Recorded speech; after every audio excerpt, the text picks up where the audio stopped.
Okay, ladies and gentlemen, I am going to start now. We have 23 people currently enrolled in the class. So what I'll be doing is, because I'm going to be recording this lecture as usual, I don't expect you to be coming live with the camera now. I do, however, expect you to be coming live with the camera a bit later, specifically when we are going to be starting to engage in the actual tutorial discussion. Now, today's lecture is more taking a bit away from all the calculation we've been doing and stopping for a second to enable us to go and talk about a very important topic, which is about the risks that you could actually go and occur in a project environment. These risks could have a very negative impact on our project, and it's about us really learning what can we do when there's a risk, how do we address it, what actions can we actually take before risk occurs. All of these things we need to go and bear into mind to enable us to go and ensure that project is going to be delivered within the requirements. So when I talk about the project needing to go and be delivered within the requirements, we're talking about what we spoke about earlier, getting it done within time, within costs, and within the specifications, and ensuring it's also meeting the client requirements. So the client is actually happy to go and accept that. Now, next week, we're going to go back and return to all of these calculations we go and make. But what I want to remind you is the following. This chapter, last week's chapter, next week's chapter, everything that I'm covering is relating to your quiz that we've done, that we are going to be doing in week 7. So every content is important. Everything needs to be done. And you need to regularly keep on monitoring that. Now, remember that when people were coming to my classroom, I spoke to you last week about the averages, the very high marks, I think 3.97 or something mark average over 5 was on the quiz. And that's a great, great result.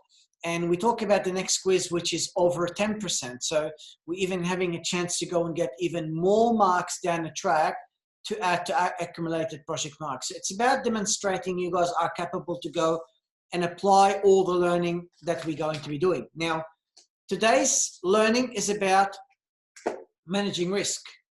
And managing risk is a very important topic. And learning what I'm going to teach you now is very important, because when I'm going to be going into the tutorial today, you will be assigned into groups. You will be given responsibility to go and answer a various set of questions. And you are expected to go and produce for me written answers for the question that I actually am going to give you. Now, you won't be able to do that if you're not going to build your understanding of the actual concepts that I'm going to be covering to you today. So please pay a lot of attention, and I'll just use this opportunity to welcome all of those people that just came late now, but thank you very much for joining and keeping on working hard throughout the subject. So ladies and gentlemen, we have risks that could affect our ability to go and deliver the project requirements. And because there's a lot of risks that could inhibit our progress and make us unable to go and achieve the required goals, we need to have a way for us to be able to manage all of those risks. And there is a developed risk management process that I am going to be talking about today. And this process is really all about starting with the identification of what could go wrong before the project even begins a lot of time, and then starting to take all of these preparatory actions to ensure that we are going to be prepared in case risk basically becomes a reality. So we need to go and identify the risks, and we need to understand how do we identify all of these risks. We need to access how significant are those risks, and they basically affect various different projects. So how significant, different type of risks that we might actually go and encounter. We're going to describe the 4 different responses. So there's risk that could occur, it could become a reality.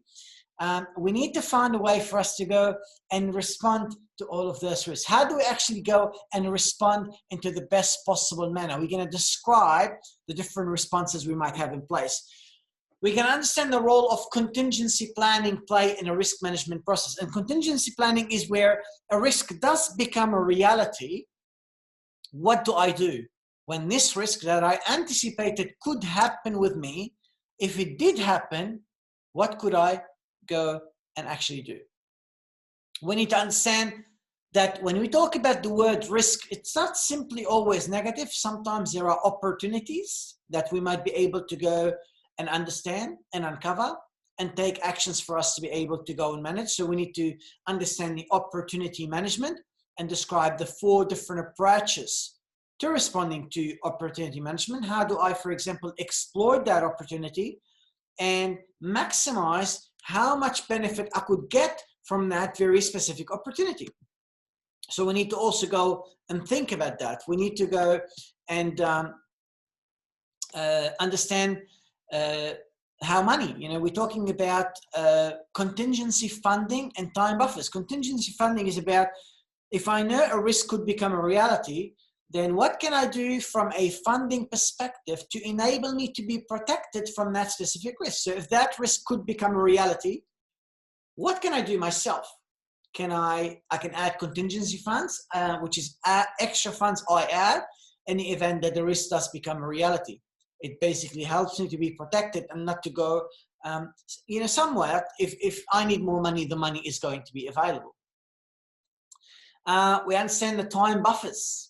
How do all of these time buffers gets used to manage risk? Time buffers is giving people more time to be able to complete a specific project. How does that time buffer help me to go and really manage that risk? Now, we need to recognize that as I'm working throughout the project, risks keep on being added. And I really need to identify the need for a risk management strategy, risk identification, risk assessment, and so on, that goes well beyond my initial assessment of all of these risks. In other words, my risk assessment must be constant and continuous as I am moving along throughout my project. Now, finally, we need to know that in a project, there's always going to be people coming to me left and right and center and ask me to go and try to make some changes for them. The client might come and say, I know we've already requested that specific things earlier, but we are coming now today and we are requesting to go and have extra changes, extra requests, extra requirements. And in simple terms, if you are a project manager and someone comes to you now and says, I need you to do this extra thing for me now, you cannot simply go and say, yep, no problem, I'm going to go and do it. You can only do that after you create some proper assessment, technical risks, non-technical risks, budget risks, planning risks, actions you need to take, contingency funds you need to make available. You need to make a very proper assessment of all of these risks that might actually go and occur. And you need to make sure there's a clear request, change request, where any changes to what has already been agreed must go through a very formal process of assessment for us to be able to go and decide whether a risk that we find out needs to be accepted, or we say, no, we're not going to go and make any acceptance. We're going to go and refuse this change because it doesn't basically add much value to what we're trying to go and deliver. Now, ladies and gentlemen, to be able to give you a good introduction about that topic, we will be going very shortly into a specific video. But if you look at this small comic, if you want, the math clearly shows that our project won't work even if we do everything right. Now, if you know whatever you do, the project is not going to actually go and work out, any extra dollar you go and spend on that project is going to actually go and mean that you are wasting the resources that has been given to you by the organization. And that's really the worst thing you basically go and do. You cannot actually go and do that. So, you don't want to, if you think here in the middle, it's saying it's embarrassing to cancel a project in the middle. Let's act dumb and hope someone in upper management cancels it for budget reasons. Well, that's the worst thing a project managers need to do. A project manager needs to be aware about the risks, need to be aware when there are funds wastages in an organization. And when this actually goes in care, you need to say, well, this is not adding any value for the project and for the organization anymore. Let's stop using those funds. You do not spend twice as much. You do not go and continue if you know this is not going to go and actually add value to the organization. So your job as a project manager is to go and preserve the resources that are available in ensuring we are generating the best return for the organization based on everything that they are requesting from us. So let's start with this video, which really introduces the topic of risk management in IT environments. It's not very long. It's a 6-minute video, but it's a very informative video that really will set the foundation for a lot of the things I'm going to be covering today as part of the lecture. So get those foundations and let's build on them now before we continue. Now, I have 36 people coming to the classroom. I respectfully thank all of you for your constant dedication, constant hard work. It's very much appreciated. Before I proceed, does anybody have any questions? All good, sir. Okay, no problem. So let's, excellent guys. Now let me start playing the video for you now. Please pay attention before we continue further. Thank you very much.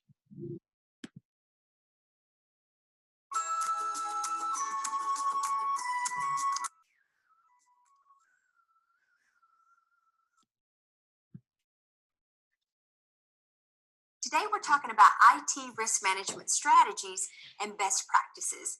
So first of all, why do we care about IT, information technology? Well, today IT or information technology is so integrated into everything we do, it touches almost every aspect of our life and our business. So with IT comes some unique challenges. So first of all, the technology just continues to change. So we have to consider, can the hardware, software, apps, and any kind of integrations in between them keep up? Also, finding people who are trained and have the expertise we need for all the changing technologies. Also finding people with good work ethic. And what that means is being able to show up on time, make commitments, make deadlines, and follow up and carry through with what they've committed to.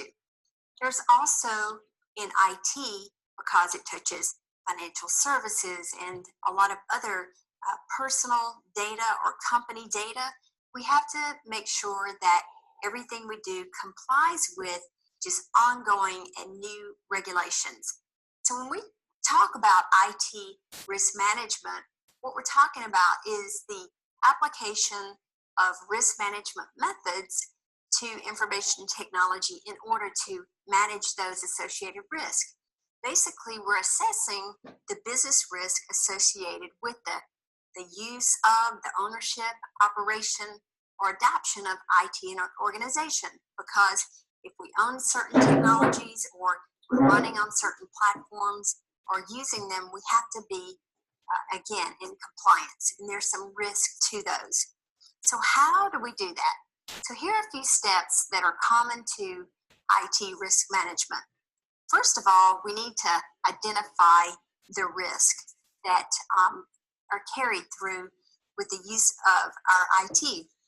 So we identify the risk, then we analyze the risk. Is this a big risk? Is it a little risk? It could be a small risk, but have a huge negative impact. Or it could be a big risk, but if it happens, the impacts could be minimal. So we have to assess that, analyze that. Then we evaluate and rank those risks. Then we respond to the risk, and we respond to those through the mitigation strategies. So we monitor and review those risks constantly. So here are some strategies. So the strategy, the thing about using strategies is it provides a structured approach to identify, assess, and manage those risks. Strategies also provide a process that you regularly update and review the assessment based on changes that happen to the project, the environment, the economy, whatever. And then, so here are common IT risk management strategies. So first of all, you apply safeguards. It's an avoidance. So a company may decide we want to avoid those risks or this risk at all costs. So do everything you need to do, put all the strategies in place so we can avoid this. The second one is transferring the risk. That's transference. So you may be transferring that to another group, another organization, maybe an outside company who can handle that better. So it may be a less of a risk to whoever it is transferred to. You also, mitigation is one that where you reduce the impact of that risk. You do everything, you put all the processes, methodologies, teams, whatever in place to mitigate it if it does happen. And then the fourth one is you accept the risk. You know going in what the risks are, and then you accept it without control or mitigation. You just say, if this happens, we're going to go ahead and accept it, and we're going to deal with it if it occurs. So here are some best practices that I think are really important. Number one, evaluate these risks early and often. Sometimes people wait until they've encountered a risk before they even think about it. So before a project ever starts, before any implementation starts or any conversions or migrations or integrations, think through, plan for the risk ahead of time. And then as you go along, again, you're continuing to assess those. Also involve the stakeholders, because stakeholders may have information that you don't have that they can bring in, or if you're discussing, evaluating those, they may have other best practices or historical data that will help. The third one is get sign-off. So whatever strategy that is agreed upon, you want to be sure that the stakeholder, the owner, has sign-off in case it does happen, specifically if you agree to accept the risk and it does occur. So if you need a tool that can help you with your IT risk management, then sign up for our software now at projectmanager.com.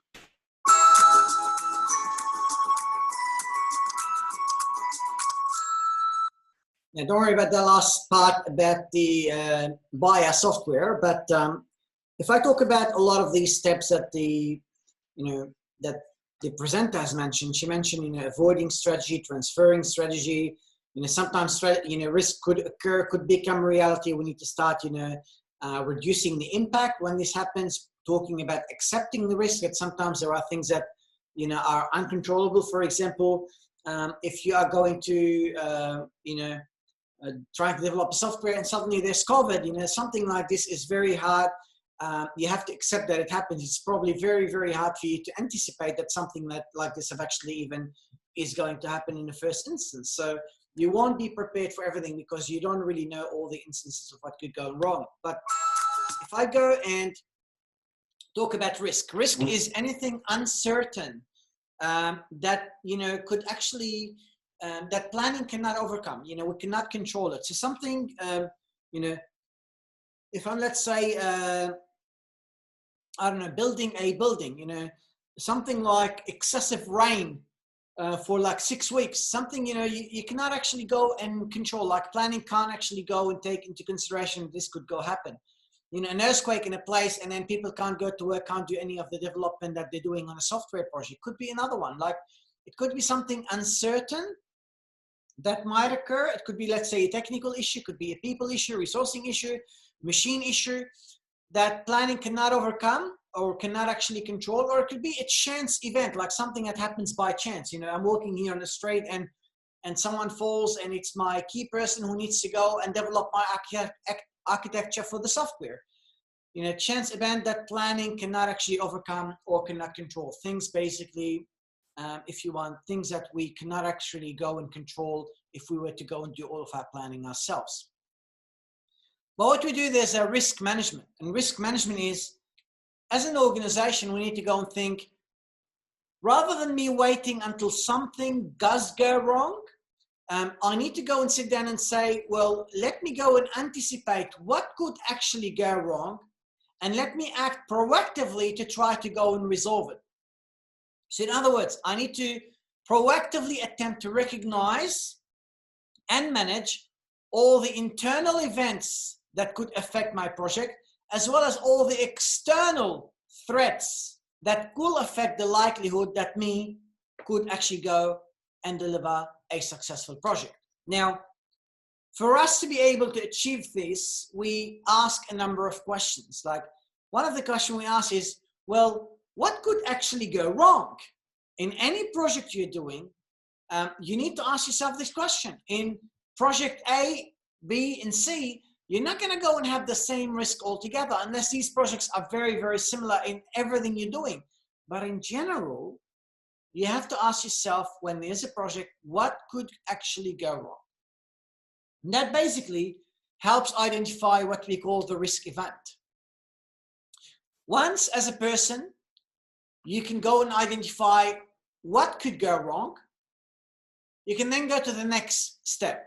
How do I minimize the risk event's impact? You know, if let's say we are going to be having, if let's say the software developer, if he was to go sick, it will go and result as a consequence of my project being delayed for 2 months.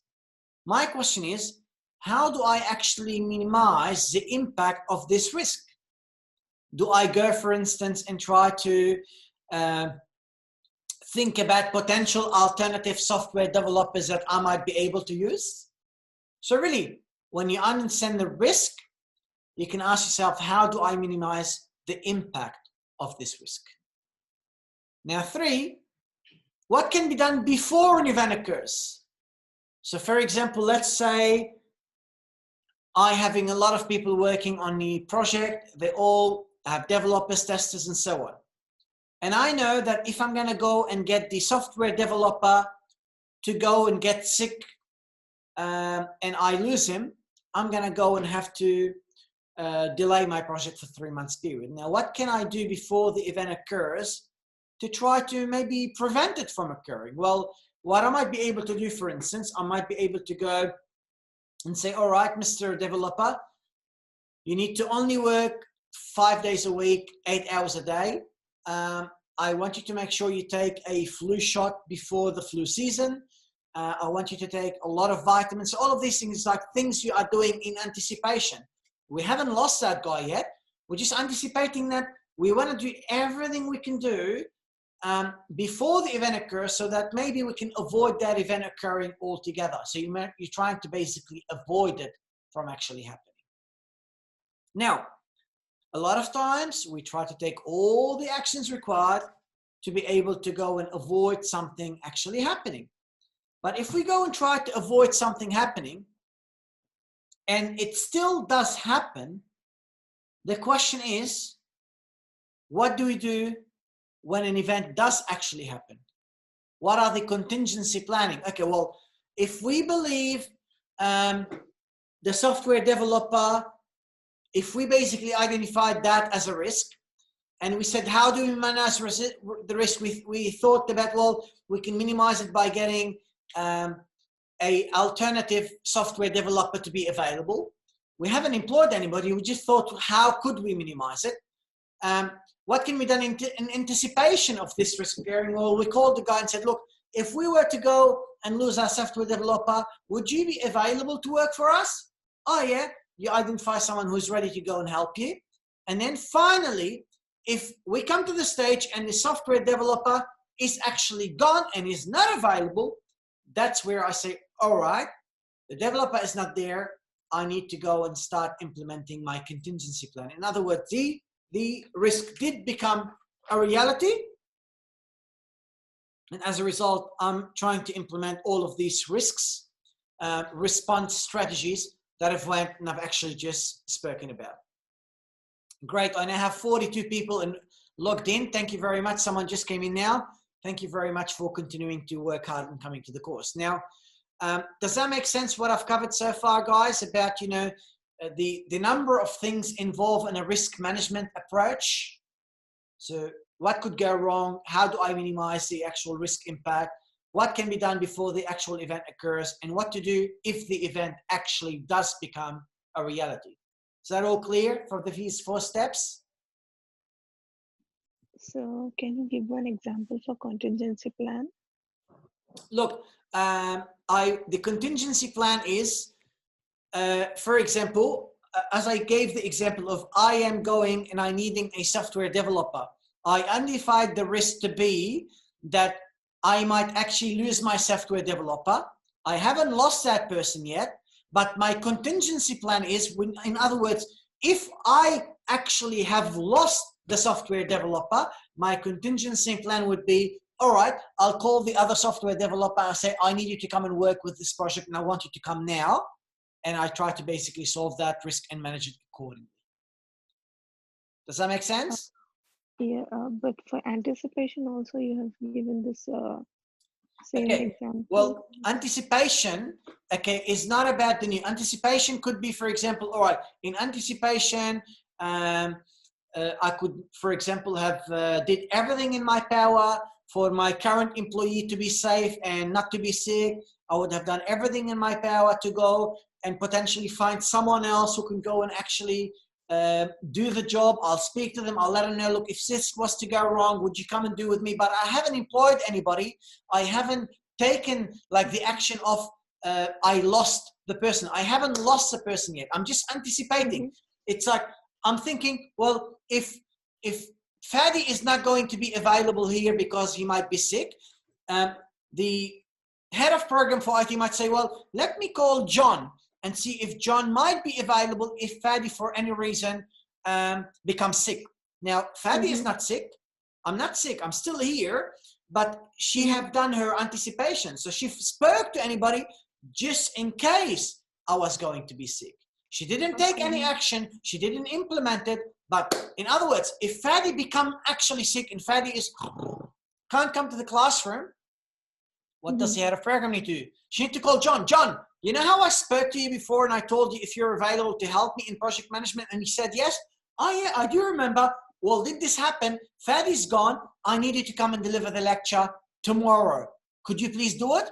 Yes, I can. So you're actually taking the actions because the risk of Fadi or the software developer not becoming available, it actually became a reality. Yeah. Does that make sense? You understand the difference? Yes, yes. Basically, anticipation is kind of taking precautions. It's like you're taking precautions. You haven't implemented anything. Okay? All right. All right. Thank you, sir. That's okay. You're very, very welcome. So contingency is the risk became reality. Let me start implementing all of my action that I've actually anticipated. Yeah. All clear, guys? Yeah. Any other questions, my friends? Anyone else? All right. By the way, I can see the screen in front of me. So if you guys are okay, just you can use your symbol to see it like that, and I'll be able to see it on the screen in front of me. So just feel free to respond. And if you have any question, feel free to go and send me a message, and I'll be able to go and immediately try to answer your question. Thank you very much, Niraj. I can see your yes, done. All right, now let's continue. So I'm going to now start talking about the risk event graph. What I want you to bear in mind, guys, is very simple. When you are starting the project, there's a cost line. You see, this is a cost line, and there's a risk line. So chances of risk occurring and the cost of a risk occurring. When I start my project, because I'm starting something that is very vague, it's a new project, it's something that is unique, we don't know what could actually go wrong. Because it's unique, what happened there, guys, is whenever you're trying to do something new, there's a lot of chances, a high risk of a risk occurring and becoming reality. But if the risk becomes a reality at the beginning of the project, because we are still very early in the project, the cost of making any changes is very, very low. As we start progressing towards delivering that project, you can see how we're progressing towards delivering that project. What happened is because we are now building, let's say, an information system, because we're building it, because we're developing it, as we are progressing with delivery, you notice that my chances of risk occurring is becoming less and less and less and less. Why? Because when you are implementing things, you actually could see things. Like when I tell you, go and implement for me a website, you haven't seen the website. You don't know how the website looked like. You're trying to gather all of this requirements. So you haven't seen it. It's all, you're trying to design something you've never ever seen. Once you start working on something, it starts taking form and shape. The functionality start taking form and shape. Everything starts basically appearing. And because everything starts taking an actual form that you can actually observe and assess yourself, it is chances of risk occurring starts becoming reduced, because as you progress, you can see what you're working on, and you're basically anticipating any risk. You're basically working on them, and you're reducing and reducing and reducing and speaking to the client and ensuring you are doing exactly what they're basically looking for. But if you go and proceed with the project, and let's say towards the end of the project, they find out that they've made a big mistake, the cost of rectifying that mistake, you see up there, the second line, the cost of rectifying the actual mistake becomes very high. Why? Because you've now developed the majority of the system, and you find that there's something extra, or there's an issue. And that issue, when you fix it, it's going to affect the whole system. So to fix an issue down the track, it's going to cost you much more than to actually fix the issue at the beginning of the project. So there's a higher potential of risks occurring at the beginning of the project, but if they were to occur, the cost will be low, and vice versa. As you are progressing towards the end of the project, the cost of risk occurring becomes very high, but the likelihood of risk occurring becomes very low, because you started going more about implementing the project. I'll give you an example. You go and you're working on developing the actual software. If they come at the beginning, you haven't started developing, you haven't done anything just yet, and they came and tell you, look, we would like you to know that that the requirement that you've indicated are not actually correct. So this is a very high risk that you're not going to meeting and deliver our requirements.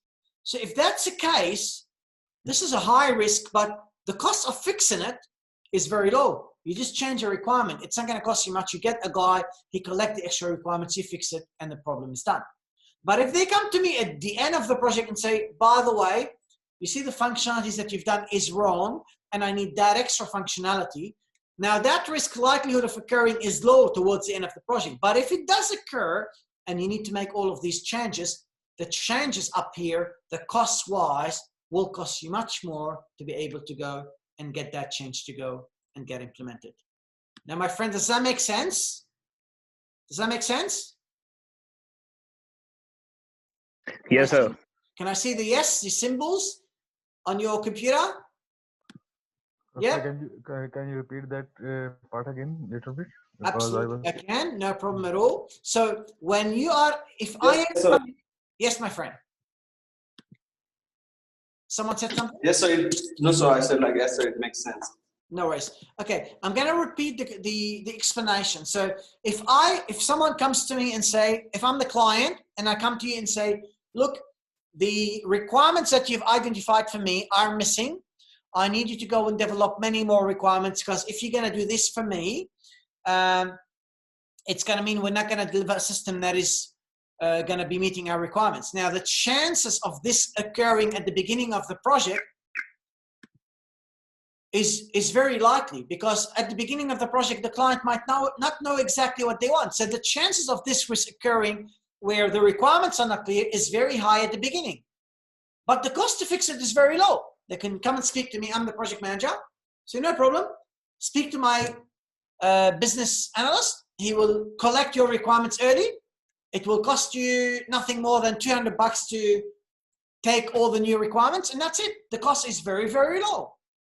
But if after they gave you the requirements, you go on the project, you develop 17 modules for this system, they come to you at the end here, towards the end of the project, and they tell you, you know those 17 modules you did for me? 10 of them don't meet my requirements.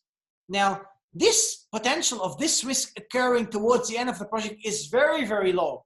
But if someone comes to you at the end and say, 10 of those modules are not correct, for you to fix them, the cost, you see the cost, this is the cost becomes much more high to fix something at the end than to fix something at the beginning of the project, because at the beginning you haven't really started creating the actual detailed work and development, and that's why your cost is basically very, very little combining to your cost towards the end of the project. Does that make sense, my friend? Did my explanation again make sense? Yes, yes. All right, Abdul Rahman, thank you very much for your bang. Perfect, thank you very much. Deepu, how are you going today, man? Good, sir. Good. All good, perfect, thank you. All right, now let's continue, guys. So risk management is really something that will add a lot of benefit to my organization, especially if I am proactively trying to manage risk. In other words, I don't manage risk after it occurs. I try to manage risks and identify what could go wrong before I even start working on a project. So when I'm prepared and when I know what could go wrong, I am basically reducing any surprises. I am actually reducing what could go wrong. I'm reducing the potential for a negative consequence. If I know that I have a risk that I'm going to be losing, let's say the software developer for another company, what can I do in anticipation? Well, I could say, well, what if I'm going to go to this manager now? I'm going to actually tell him, we really look and care and like your work. We're going to offer you more money and we're going to give you a leadership job, for example. This is all in anticipation of losing that person. You minimize any potential for a negative consequence. Now, when you are managing the risks, it's basically help prepare a project manager to take advantage of appropriate risks. Sometimes, for example, the risk that you might identify might be really an opportunity for you to get something good to go and actually happen. If there is an opportunity, my friends, it is my duty and my job to be able to go and try to benefit from that opportunity. I benefit in a way that is going to add a lot of value from that specific environment. I try to provide better control over the future. If the manager knows what could go wrong, and if you've already created a ways to deal with what could go wrong, then guess what? They are better controlled for whenever something would actually go wrong in the future. And improve the chances of reaching the project performance objective within time, within budget, within specification, and with customers' acceptance. Why? Because from the beginning, we knew what could go wrong. We anticipated what could go wrong. We put an extra budget for what could go wrong. We put extra timelines for what could go wrong. We thought about everything when we are finalizing our project plan.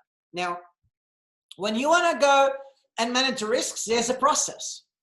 There's a risk identification process, risk assessment process, risk response development, and risk response control. Now, identification is very, very simple. Really about what I've said at the beginning. You are asking what could go wrong. I could lose my software developer. I might lose my office environment. The technology might change. All of these things that could actually go wrong. So you try to actually identify what could actually go wrong. The next step you go is once you identify all of these things that could go wrong, you try to assess them. What's the impact if risk one was to occur?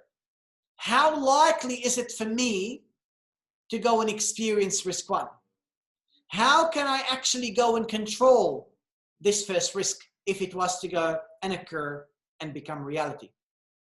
So what you do, you are really assessing that risk to identify which one is a high risk, which one is a medium risk, which one is a low risk. And as you're assessing, you don't stop observing any other risks that could go wrong. You always, if you see here, you're always looking for new risks. You're always looking for new risks because, you know, as you progress with implementing a project, all of these risks could basically start occurring and becoming reality. Once you know and assess this risk, the big one, the small one, and so on, you can develop a risk response development. In other words, you develop a strategy to reduce possible damage. So if that was to occur and become a reality, what could I do? I could speak to John and get him to come and work with me as a software developer. I develop all of these contingency planning. So I try to develop things to reduce the possible damage that might occur, initially by, let's say, looking after the software developer, giving him what he wants, making sure he's happy, and develop a contingency plan in case I'm going to, for example, lose that specific employee. Now, we developed the contingency planning. We haven't actually implemented any plan yet. When do you implement a contingency plan? If I have spoken to John and said, John, if this was to go wrong, would you come and work for me if Fadi was to leave or Fadi cannot deliver a lecture? Risk response control is where I implement my risk strategy. I implement my contingency plan. I know Fadi is not coming. All right, let me call John and say, tomorrow you're going to start with me and you're going to go and work on delivering that specific activity. So it's really about implementing the risk strategy. And if I implement it, if I'm going to be employing, let's say, John to come and work instead of Fadi, we need to monitor and adjust the plan for new risks. For example, John might not have the technical knowledge that is required. A risk might be that students will go and make a complaint. So you need to monitor and adjust the plan of the project you're working on. And a lot of time you need to think about that. You need to go and monitor change management. A lot of time risk comes because people are asking you for change. You need to monitor that, monitor its impact, and taking all the required actions. So really, in summary, there are 4 steps relating to the risk management process. We need to identify the risks, assess the risk, develop a risk response for the actual risks. And if the risk does become a reality, we will need to go and implement that risk response and control the project we are trying to go and deliver. Now I'm going to start talking about each step by itself relating to what I've discovered. Manage risks. It's really about identifying what could go wrong. Let me generate a list of all the possible risks. How? I could get all of my team together and I could ask them, all right, guys, we are being given this specific project, whatever the project, software development, application development, website development, network implementation, whatever the project is. I've been given that actual project. And I want you to try to tell me from your experience, everything that could go wrong. And the guy starts coming up with all of these risks. They tell you this could go wrong, that could go wrong, and so on. You gather all of this information. Thank you very much, whoever just joined me now. I can't see the report now, but welcome and thank you for joining. Please next time try to join earlier if possible. Thank you.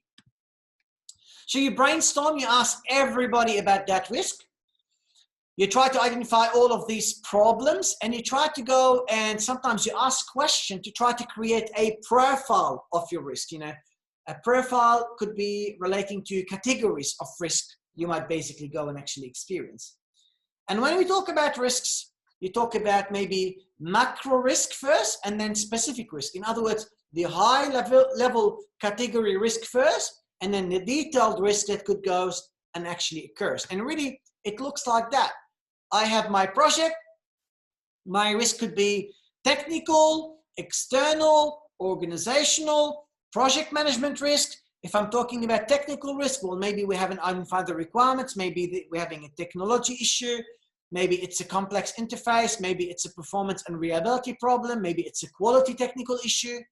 If it's external, maybe we don't have subcontractors. We don't have suppliers. Maybe it's something to do with a regulation. We need to go and meet the regulation. Maybe it's a market requirement. So there's all of these various categories that we need to go and think about. Now, you are going to be doing a number of activities today in your tutorial, and this page would be handy to you to be able to start identifying the things I would like you to go and identify today when you basically start working as part of a team. Now, I'm not going to comment now on it, But just bear that in mind because you will need to go and think about that a bit later.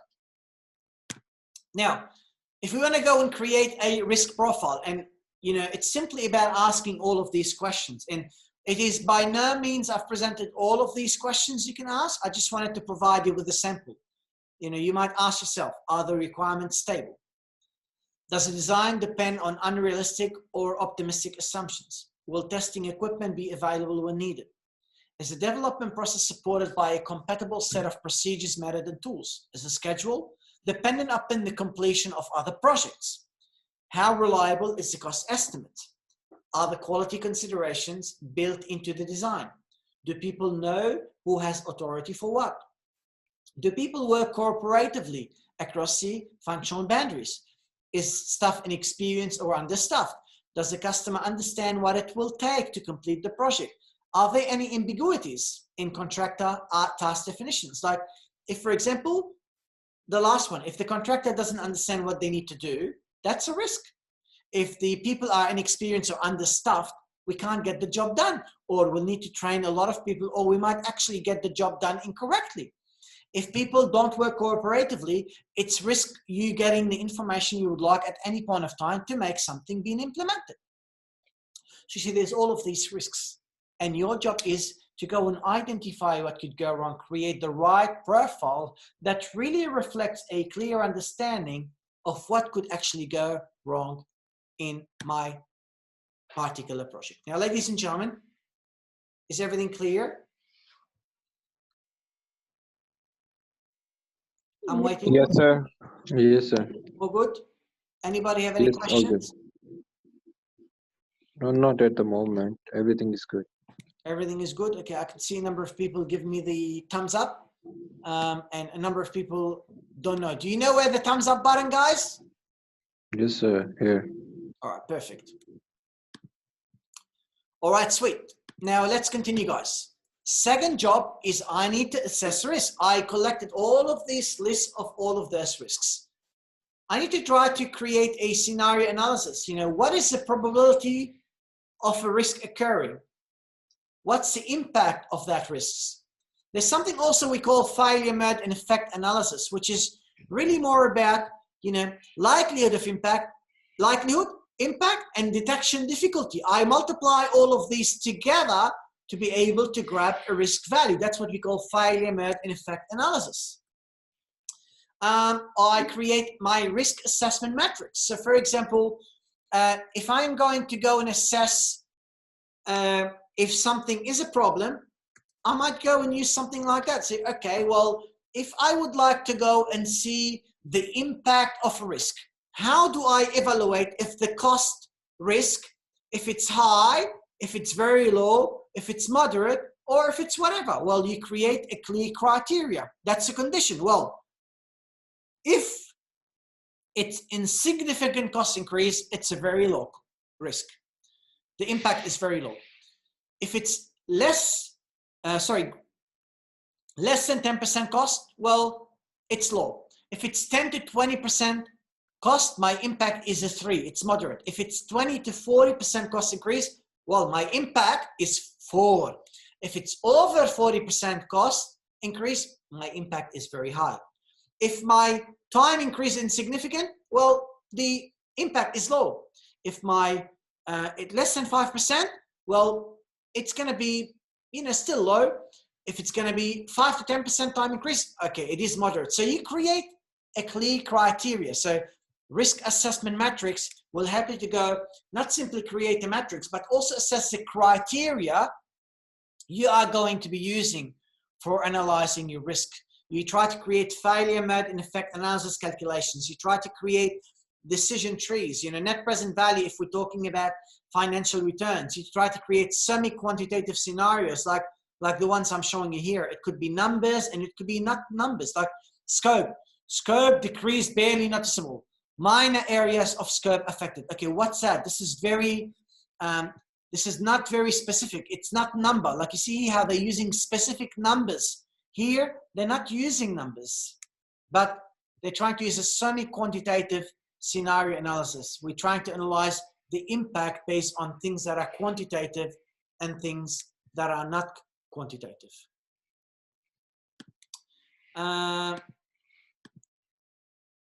Okay, perfect. Thank you very much for those people who've communicated to advise that everything is fine. Thank you very much, guys.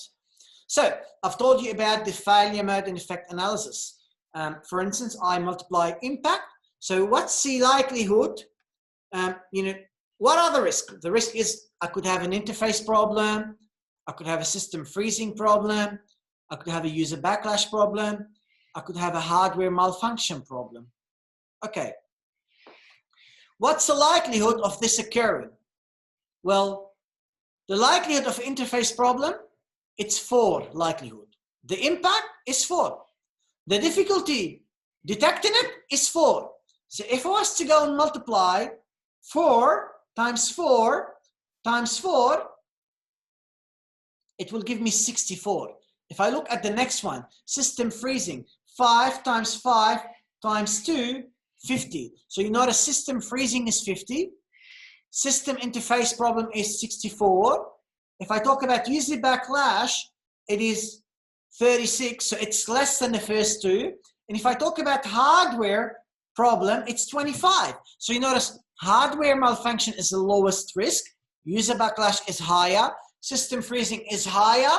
And interface is the highest. So what you do, you'll be able to go and use your severity matrix. You see, the interface problem, you'll see interface, the highest.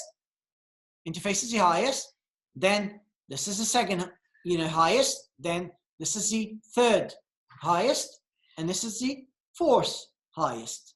So you see how you go and create the matrix based on your calculations of what could actually go wrong. You multiply likelihood times impact times detection difficulty. It will help you to go and identify the risk value per project. Now, you can notice here, it's telling you when could this risk becomes a reality. Well, interface problems, when I'm trying to convert from the old interface. System freezing, when I'm starting the computer. User backlash, after I install the new system and people basically try to use it. Hardware malfunction, well, after I install it, I'll be able to find there's a problem.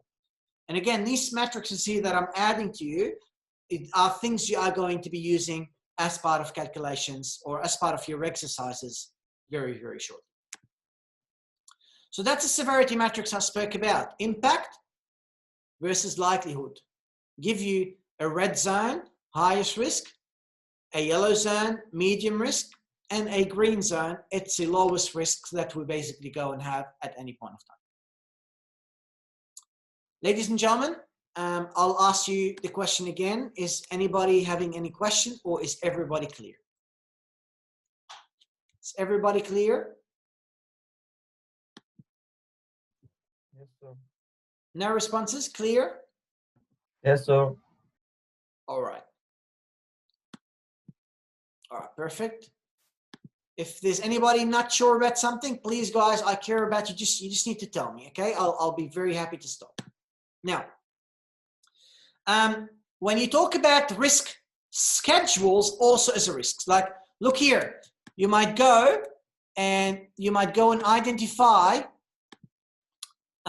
this is your baseline schedule. Like, when you are planning, you create a best case schedule. You think, okay, best case scenario, there's a 10% chance I could finish in 470 days. There's a 50% chance I could finish in 500 days. And there's 90% chance I will finish in 590 days. You create the scenarios. What could be the likely outcome for me working to deliver this project? Now, when you start implementing the project, because you've already saved a baseline means a baseline that tells you, okay, task 1 needs to be finished, let's say, by day 3. Task 2 needs to be finished by day 6. Task 5 needs to be finished by day 20. So the baseline tells you when every activity needs to go and be completed. Because when you start implementing the project, you start showing that the task is now fully completed. What a system like Microsoft Project does, it will calculate for you how you're progressing in terms of your actual schedule. It will tell you if you're on time or if you're not, or if you're behind schedule. it will tell you how much work you've completed, and then it will take into account they finish 50% of the work in 200 days. They still have another 50% of the work. If they took 200 days for the first 50%, it will anticipate a forecasted completion schedule of 400 days for your project. So what will happen when you start implementing the project, the system will compare how much work you've done to how much you were expected to have done. And on top of that, the schedule will then look at how much work you still need to do to finish the project. And based on that, the system will forecast to you when you are expected to go and complete that project. Is that clear? Is that clear, my friends? Do you understand what I've just said? Can you repeat this one again, please? Repeat it, absolutely. When I go and create a plan, okay, let's say I say, I'm gonna go and build a house in 20 days, okay? I go and I start working on the actual project. If I come and I'm assessing how much work I've completed, I come in day 14 and I notice that I only finished half the work that I was expected to finish. Remember, the project was supposed to take 20 days. If I come in day 14 and I assess it and I check that I only finished 50% of the work in day 14 and there's still 50% of the work left, how much time do I need to finish the project? Could you tell me?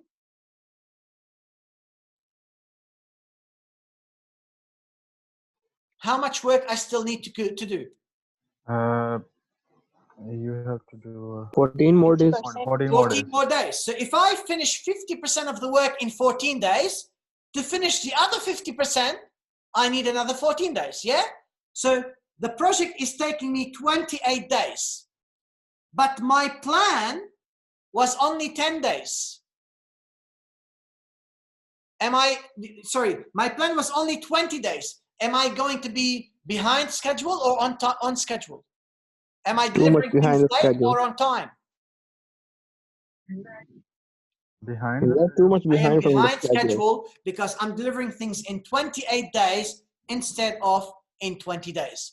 Now, how did I know that? Because when I go and start doing a job, I will update the actual task on the project to indicate when the job has been 100% completed. When I say a job is 100% completed, the software will automatically calculate based on all the remaining tasks, will calculate how much work I still need to do. And based on that, the software will tell me a forecast of when I'm expected to go and finish my specific project. So the system will monitor how much work I'm doing in comparison to how much I was supposed to be doing. And on top of that, when they're looking at what have I done, the remaining work that the system calculates will tell me how much I'm forecasted to actually take before the project gets completed. Does that make sense? Yes, sir. Anybody didn't understand it? I can repeat it again. Are we all clear?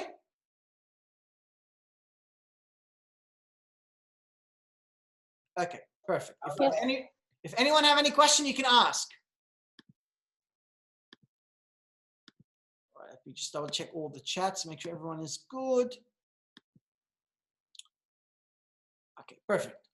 All right, guys. Now, step 3 is about the response development. We need to go and develop a response. So we know the risk. We know how big of an impact and how big of the consequence there's risk. Now, when we know which one is top, which one is medium, which one is bottom, we can start developing a risk response strategy. So how are we going to be responding to that specific risk that could become a reality. Now, ladies and gentlemen, what I will do now is, as usual, I'm going to go and give you a 10 minutes break. So enjoy your break. We'll come back in 10 minutes and then we'll continue with the remaining parts of the lecture. Now, do you have any questions before I let you go on a break? No, No sir. questions? Okay, guys. Enjoy your break, 10 minutes, and then we'll come back again. All right, so we spoke, ladies and gentlemen, about the first two steps. We're going to continue with step number 3, risk response development. We know the risks, we know the impact and likelihood of occurring and so on. Let's now decide how we're going to respond to those risks. Now, there's a number of things you might be able to go and do to be able to go and deal with the risk.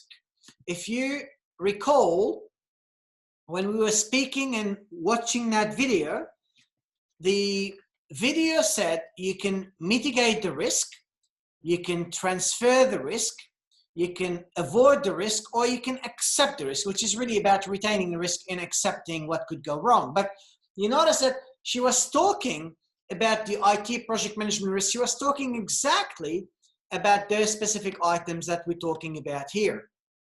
Mitigate the risk means what?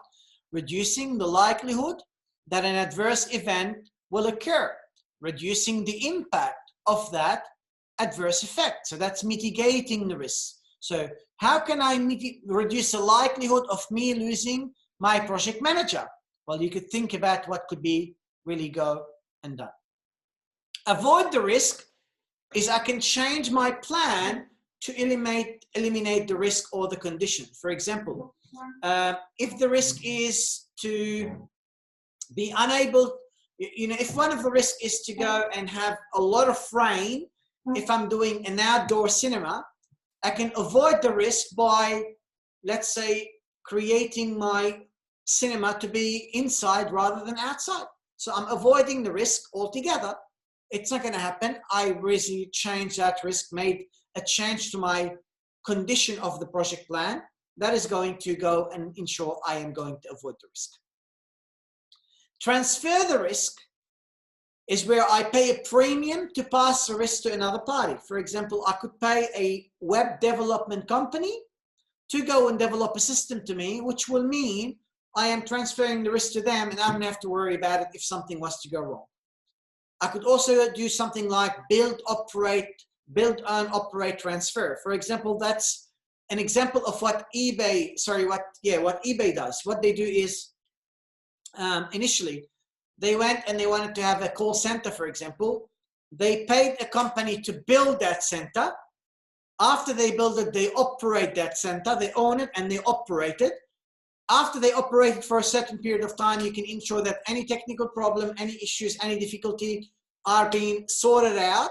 And then once they fix all of their problem, they transfer that software, that website, that call center, whatever it is, they transfer it back to the company who've asked them to go and develop that specific system or that specific site. Finally, you might make a conscious decision to accept the risk. You could say, look, I accept that it might rain on a day and I am willing to accept that risk. Now, it might be a small risk. It might be you don't have funds and that's why you need to accept it. For whatever reason, you might choose to go and actually retain one specific risk. Now, in your tutorial again today, you need to go and exercise that. What can you do to avoid the risk? What can you do to transfer the risk? What can you do in terms of mitigating the risk? What can you do in terms of retaining the risk? You'll have to explore that further in your tutorial. A lot of time you create a contingency planning. In other words, it is an alternative plan that will be used if a possible risk basically becomes a reality. If I anticipated that I might go and I might actually have a shortage of web development employees, or I might use my developer, okay?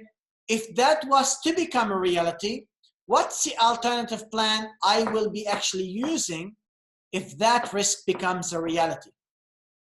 It's really my plan of action that will reduce or mitigate the negative impact of that risk on my project. If you don't have a contingency plan, if you're not really prepared to take action if something was to go wrong, it will become a problem for you. Why? Because as a manager, you don't know what you need to do when this risk occurs, which means for you to identify what needs to happen, you will need to go and spend the time speaking to various people to identify what could you do to solve that problem. That's slow. Plus, if you are under pressure to very quickly find a solution, you might make and choose the first solution that comes in front of you.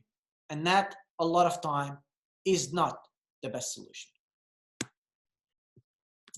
Now, we talk about the contingency plan. Look how we've said before. We said, this is an event, a risk event. Could be interface problem, could be system freezing, could be user backlash, could be equipment malfunction. How do I mitigate that risks? In other words, how do I try to avoid that risk? Well, I could try to avoid an interface problem by creating a lot of testing. I could try to create a response to a system freezing by testing the prototype again. User backlash, well, I could try to mitigate that risk by demonstrating to them what we're trying to go and deliver to them. Equipment malfunction, well, I can mitigate it by selecting a vendor who is reliable, and I can transfer the risk to someone external by trying to put a warranty for this equipment that I might go and buy. Now, what if I still have an interface problem after I mitigate the risk and I do everything that I need to do? Well, if there's a problem, I will go and create my contingency plan would be I will work around until help comes. Okay, when would you start doing that? Well, my trigger, which will tell me that I need to implement my contingency plan, is if the problem is not solved within 24 hours, I will start implementing my contingency plan. If the system is still frozen after 1 hour, I will reinstall the operating system. If I receive a call from top management, I will increase my support staff. And if my equipment fails, I will go and order a replacement.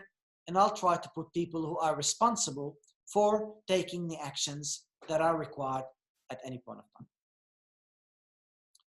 Does that make sense? Yes, sir. Clear?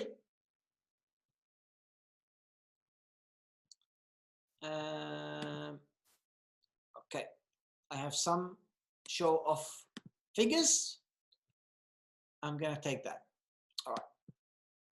Now, when I talk about risk and contingency planning, guys, there's a lot of risk, technical risk, schedule risk, other risk, organizational risk. Like technical risk, we create a lot of backup strategies. If the technology fails, I could use a backup technology, have it ready for me.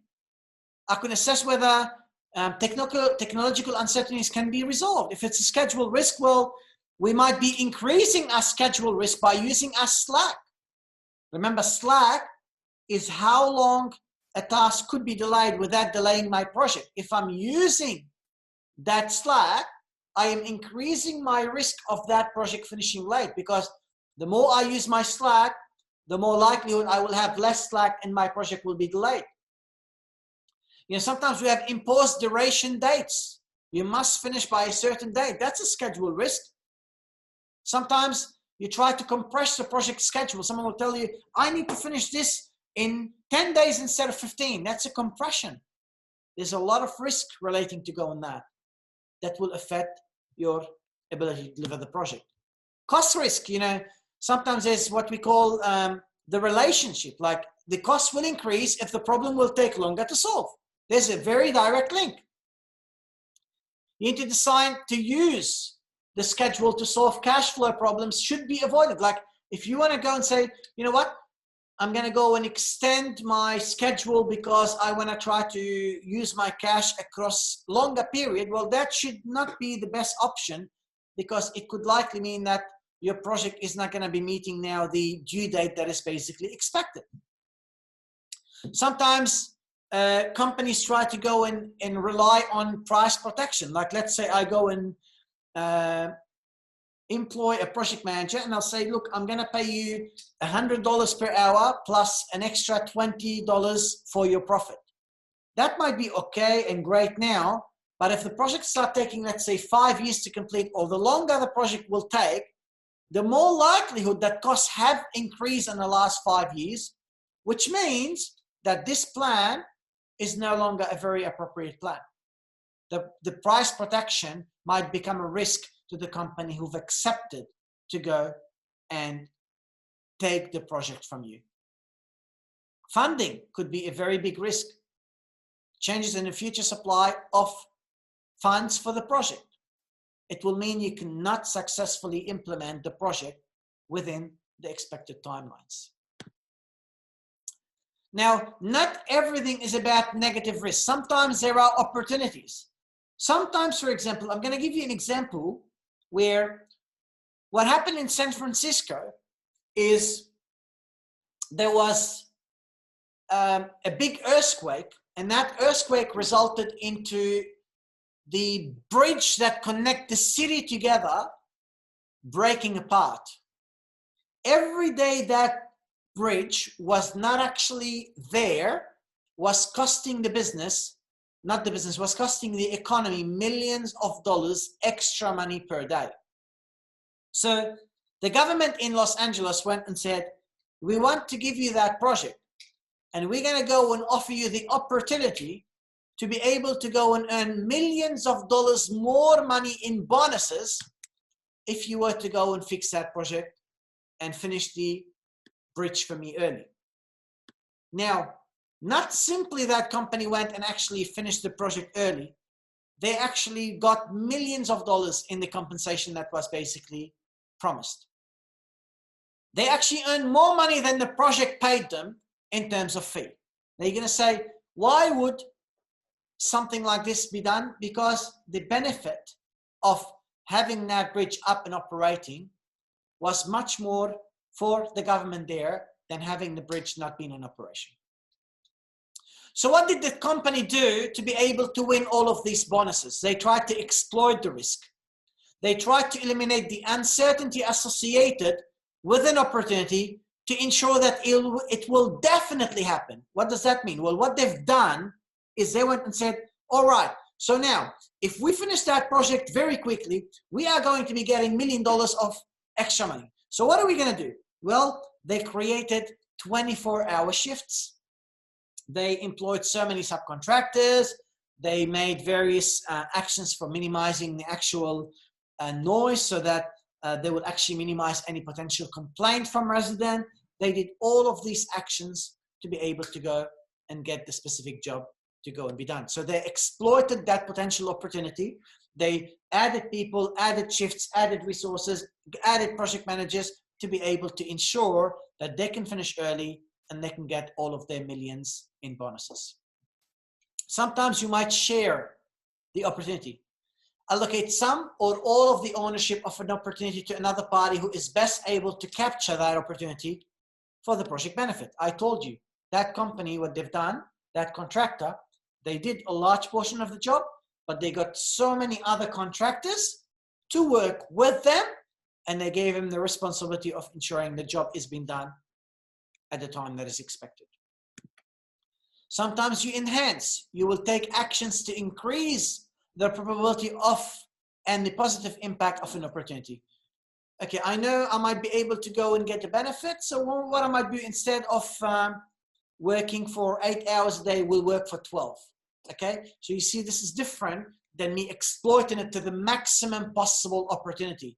I'm not working 24 hours. I'm trying to enhance, increase my chances to go and get this opportunity, but not necessarily way too much to ensure that it's going to definitely actually happen. Accept the opportunity. Well, I am willing to take the advantage of the opportunity if it becomes a reality, but I am not going to take any actions to go and pursue it. So, for example, I am willing to go and get the extra millions of dollars in bonuses from the government if I was to finish my project early, but I'm not willing to go and invest much extra money and resources to be able to ensure that that wins and that does occur in reality 100%. Does that make sense? Is that clear? Yep. So an opportunity could be something positive and a risk could be something negative. We'll try to basically go and deal with these things. We try to manage them to get the right outcomes. Now, continuing from the opportunity, we talk about, contingency funding and time buffers. Time buffers is about the extra time I basically allocate to my planning to ensure that if a risk does become a reality, I am basically protected from that specific risk. When I talk about contingency funding, it's really funds that I go and include to cover my project risk. It's things that are risks that are identified and risks that are not known for me at that specific particular point of time. You think about a budget reserve, I'll link to the identified risk of specific work packages. So I know task 1 is going to go and cost me $200. I might go and say, you know what, for task 1, I'm going to be allocating an extra $30 in case I am going to go and have an extra cost at that point of time. Management reserve are not directly associated to a work package. Management could go, the people working on a project, the project manager, the developers might go and add an extra budget for one specific task, and then management on top of them might say, you know what, you've asked us for the project, you wanted $1 million, we will allocate on the side $1,200,000. So there are large funds to be used to cover unforeseen risks, such as a change in the project scope of the overall total project. So we try to assign time buffers in case a project was to take longer, and we try to create budget reserve or budget funding additional stuff that in case the budget for a specific task is going to take longer, and sometimes the government again will have their own addition on top of the overall project. Now, as I said, time buffers, amount of time used to compensate for unplanned delays in the project schedule. There could be severe risk, severe risk items. I might add time to them. There might be merge activities who need to wait for 2 other activities to finish. I might add time to it. There might be non-critical activities. I might add time to them. There might be scarce resources for specific activities. I might add the extra time it's going to require for that specific activity to go and be completed. So we take all of that into perspective to be able to go and deliver the project on time. This is a very simple example. I have an activity of design, coding, testing, 500, 920. All right, great. The subtotal is 420. Great. What's my budget reserve? Well, $15 extra, $80, $20, $97 in total subtotal. What's my project budget? Well, my baseline is 500. My budget reserve is 15. So 515. My code is 900. My budget reserve is 80. So my project budget is 980. My testing is 20 and reserve is 2. So my budget is 22. But then you notice that there's subtotal of 1420 plus the reserves give me the total project budget. Now you notice in this example, management added an extra $50 as extra funds, for instance, in case the project requirements or the scope of the project went and was increased. So my overall project budget changed from my 1517, which included my budget reserve, to 1567, which included my additional management reserve. Now, we need to have a risk response control. Risk control really about the executing of the risk response strategy. We said we are going to call this developer to come and do this job if Fadi was to go. You execute it. You monitor your triggering points. What's the trigger points? Fadi called me and he's sick. He's dying. Okay, what happens? That's call. That's my trigger point. We need to get someone else's now. We initiate our contingency planning, and at any point of time, we have to bear in mind and keep remembering that we need to continue watching for new risks. Other risks could become a reality. We need to really take that in mind and continue working to identify them, assess them, and take any other required actions. Now, a lot of time we need to have a good change management system, and change could come as a result of risks that we identify, or could be as a result of other things that might occur. And I'll show you some examples a bit later. But really, bottom line, there's a lot of risk. Monitor them, track them. If I found a risk that hasn't been identified, I report that risk.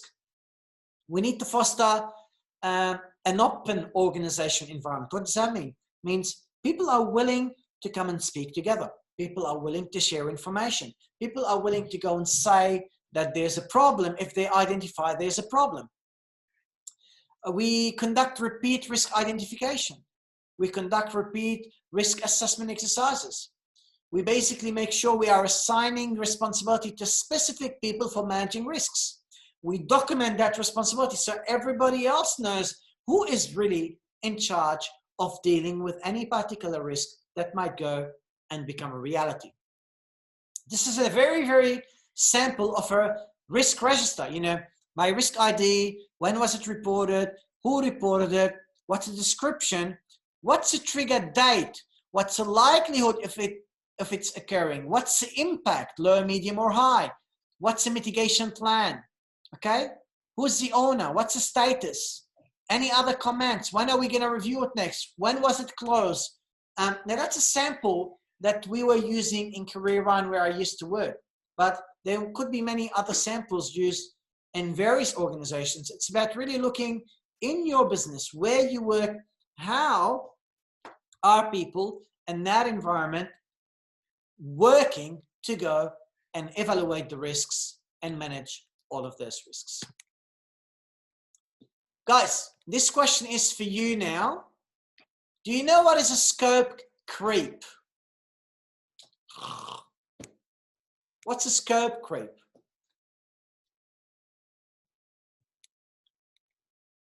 I'm going to give you. Sir, Tell me. a reduction of time based on the project. What's that? Project reducing time.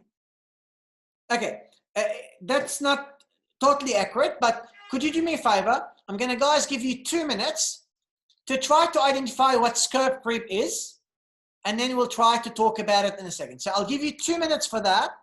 Search it in front of you. I'm going to ask people randomly about what the scope creep. So any of you here today might be asked this question. So 2 minutes, I want you to identify what is scope creep and start thinking about how big of a risk is this for a project. 2 minutes.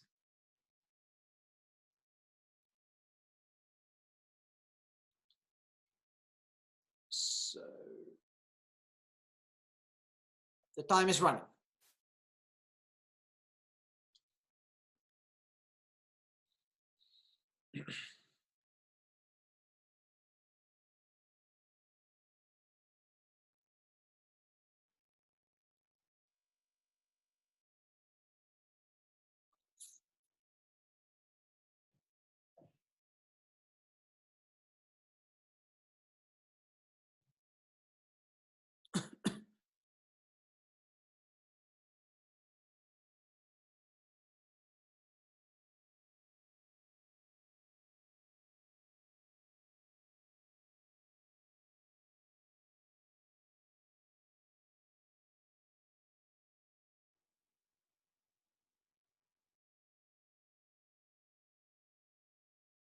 One minute left.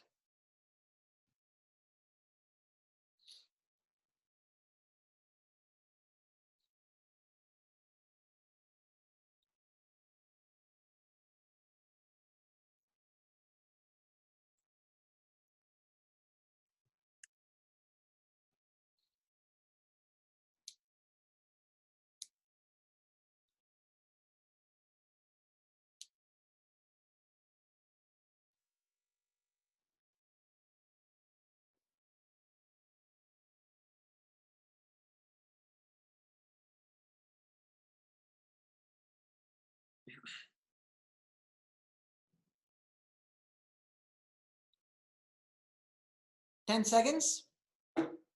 Sir, it refers to changes or a sudden movement in a project after the beginning of the project. So what is that? So could you repeat that, please? The changes in the project after beginning of project. I didn't get the first part of it, my friend. The changes in the project which can be continuous and non-continuous after the beginning of a project.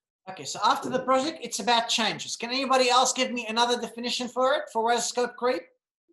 So it's like if the project is going on, when the project starts and all of a sudden there comes a changes in it. Yep. And that's gonna affect couple of things in that project. That's what you call the scope creep, the changes, unconditional changes. Yeah. And so we which can came and affect. agreed, and you told me I want you to do this for me. Yep. I said, no problem, I'll do this for you. I then start the project, start working on the project, do everything I need to do on the project, and then you come to me and say, oh, by the way, I've made a mistake. I want you to do more things for me. Yep. So Okay. then So then there is a sudden changes it brings up, and then all of us things like the project flow will be everything like disturbed. cost, time of the project. So is that a big risk, yes or no? Yep. Yeah, it's a big risk. It can even like stop the project. Yes. So the Panjana said it's uncontrolled changes in the project which may cause harm for the project, and that's totally correct. So is that a risk? Like if someone comes to me today and say, I want to change this, is that a problem for my project?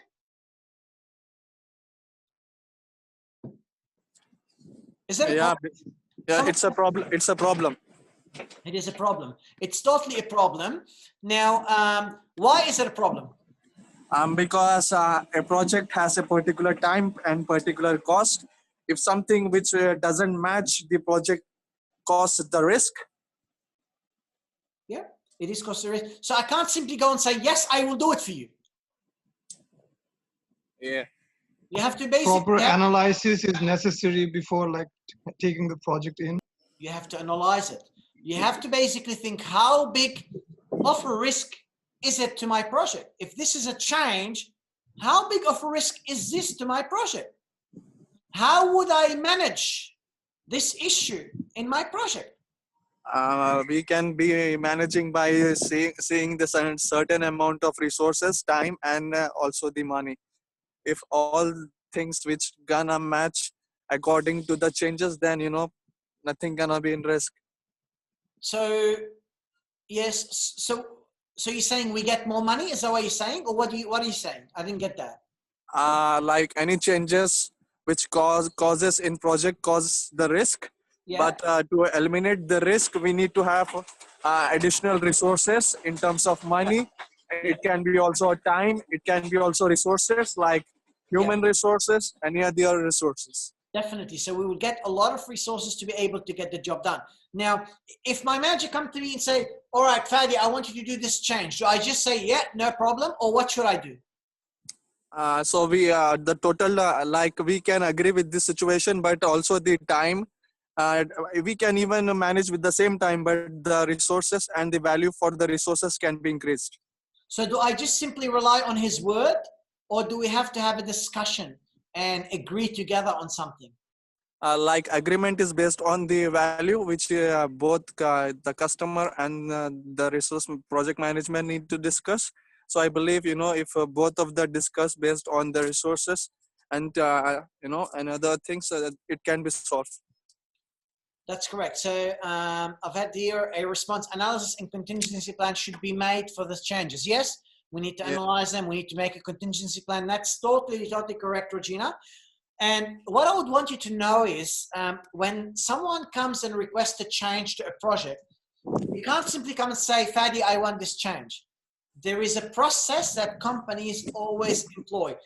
Every company will have its own change management process. If you want to go and change something, if the customer is saying, tell me I want this extra changes, I will say, no problem.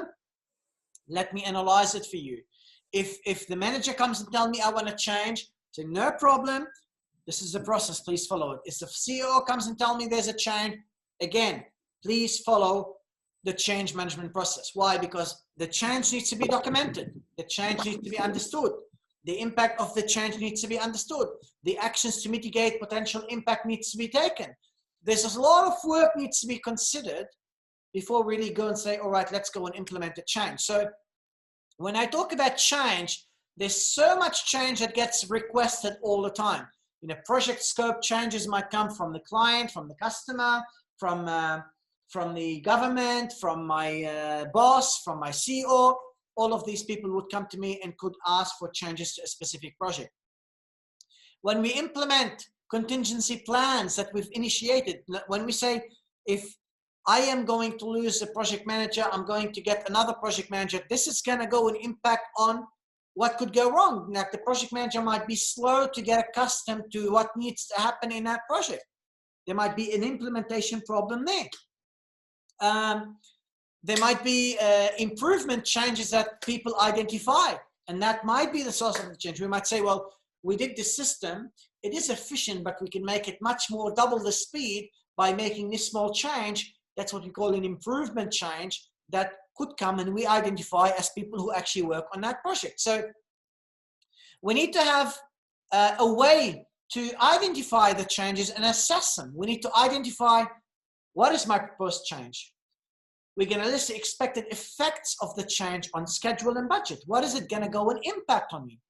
We're going to have to review, evaluate, and approve or disapprove the change. Someone comes and tells me, I want this. I have to look at it, evaluate it, review it, before I say whether I accept it or whether I don't actually go and accept it. We're going to then negotiate and resolve conflict. You know, conflict might be someone wants it, I don't want it, we believe it's not good, the CEO wants me to do it. There might be a lot of negotiation required if, for example, you disapprove a change. You negotiate, you resolve conflict of change, you resolve conflict relating to condition. You might come and say, look, CEO, I'm going to do it, but I need you to go and give me 6 more months time and $200,000 more. That might be a conflict. Once there's clear agreements, you communicate the changes to the parties that are affected. You then assign the responsibility for people to implement the changes. And then when you assign the responsibility, you need to also assign the actual master schedule and budget. So your plan needs to be changed to incorporate all of these changes you're now implementing. And your budget needs to be changed to accommodate all of this extra work that is now required. After you plan your schedule, you amend the schedule, you amend the budget, then again, you will do the same thing as before. You will track, am I on budget? Am I on time? Or am I over budget and over time? That's the sort of action we go and we undertake. So the change process is, change comes from someone, they submit it, they get reviewed. I review it and say, I approve it. No, it goes back and there's a new change request that we go and evaluate. Yes, I update my plan and record and I distribute it for the people to go and action what we want them to go and action. This is really, in simple words, what a change management process is all about. This is a sample process. Project name, request number, who did it, who's the sponsor, when did they request it, what's a change request, who did it come by, Chinese culture office. Description of the change, why the change is required, impact of the change, are we going to approve it or not approve it, are we going to put it as urgent or not urgent, are we going to give it the funding or where are we going to get the funding from. Let's sign and approve, the manager approves it, the sponsor approves it, the customer approves it, everyone is happy, we'll go and start implementing that change. This is another one from where I used to work. This is my request for change. You know, change initiator, date, initiated by, the areas affected. How big is it from an importance? Let's get information about it. What's the impact of that change? Let's take a technical assessment. Who's going to do it? When they're going to do it by? When are we intending to make the implementation? Implementation plan and estimated time to implement. So project management, how much more time we need. defining business requirement, how much more time we need, detailed solution, solution design, development, testing, all of these things. How long all of these effort estimation of how much more time I'm needing to be able to go and get a job to be completed. Finally, test and communication plan, training communication plan. So if we're gonna, how are we gonna test it? How are we gonna communicate the plan? How are we gonna communicate the plan? How are we gonna train all of those people and communicate to people what is happening? If we try to implement the change and the change is not successful, how are we gonna go back to our old solution that we know it works? If we go with this change, what's the impact on the client, on the system, on capacity, on speed, on technical risk, on resources, on documentation? And finally, what do we go and recommend when it comes to this risk? Do we recommend that we go and make this implementation?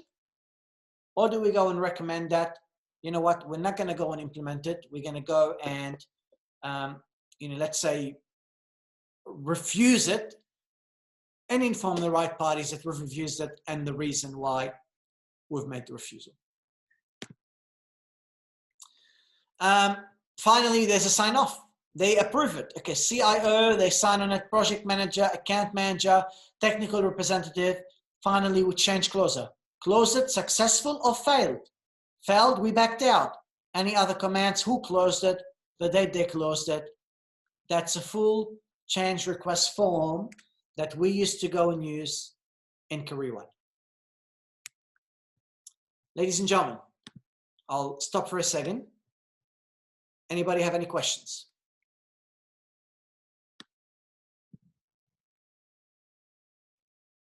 Any questions at all? No questions. Okay. Yes? Sir, someone said something? Okay. So guys, let's continue. As I said, a lot of time there's a lot of changes. Sometimes a change is requested by people. Sometimes a change is basically coming because of risks that we've identified. But there is usually what we call a change request manager who works in organization. A lot of time in organization that work on developing and delivering projects. The manager will track all of these change requests. Here RC means request for change, description, reference document, date received, date submitted, the amount of money we need, status of it, funding from other sources, where is the funding going to go and come from. You just have whatever structure you want to be able to track those changes. For us, for a lot of people who work in the IT field, and specifically in project management, many people use Jira as a software to be able to track all of their changes. They have due dates, you can assign people to it, and everybody could see and track all of these changes that are available. So a change manager might have all of these tickets logged onto the Jira system, and he'll be able to go and track at any point of time what is happening with those changes, whether they're open, whether they're in progress, whether they're closed, and so on. But there are very much many technical softwares of project management that are often used by many clients and many companies, if you want to add there, to be able to ensure not simply they manage the implementation of projects, but also they do manage the implementation of change. Now, when we have a good change management system, we get a lot of benefits. When there's a new change coming up, we cannot go and say, all right, this new change is better than the change that we basically got before. You basically have inconsequential changes are discouraged. There's a formal process. Everybody needs to follow the process. When we have done an official change management process, when we've assessed that change, assess the impact in terms of time, assess the impact in terms of resources, assess the impact in terms of budget, we can maintain a log. Cost of changes is maintained. Because when change is approved, because we change the plan, because we change the task, because we change the budget, my work break and structure and monitoring that work break and structure will continue to be appropriately measured. Allocation use of budget and management reserve is tracked because we know what's spending and how much we're spending. We know exactly who's doing what, responsibility for implementation, because every change is allocated to somebody to go and manage and track. The impact of change is visible for all parties. For example, in Korean, sometimes we used to go overnight to try to implement a new release to the website. When we release a new website, we go and start logging on that website. If something is breaking on that website, it is visible for all of us. We can revert back to our old website to solve the problem. Implementing the change is monitored. That's why we can see the effect at any point of time.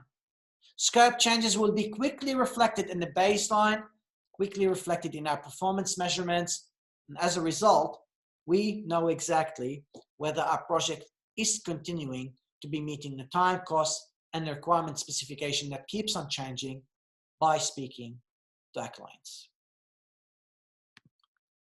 My friends, do you have any questions?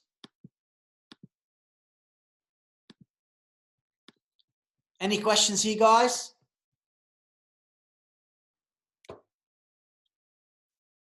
Okay.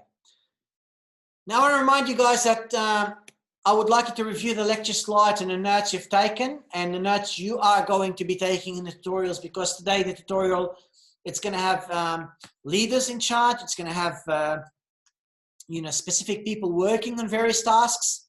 I expect you to go and be reading chapter 7. If you have not yet started, I've already assigned you to a group. If any of you here doesn't have a group to work with, you need to let me know. But if you have not started, please start working on your assessment, because you've already been allocated to a specific group to work on that assessment. Now, ladies and gentlemen, as usual, I tell you, thank you very, very much for your time. I won't be recording your attendance now, but when you go to your tutorial, and if you find that your attendance is not recorded, probably towards the end of your tutorial, you can let me know. I remind you to only come to your tutorial, to your allocated tutorial. If you have chosen to go to another tutorial because you want to have people from a different group, please make sure you go to that tutorial only. Now, ladies and gentlemen, thank you very much for your time. I'll just end for today, and I'll see you very, very shortly in your tutorial. Thank you very much. Have a good day. Thank you.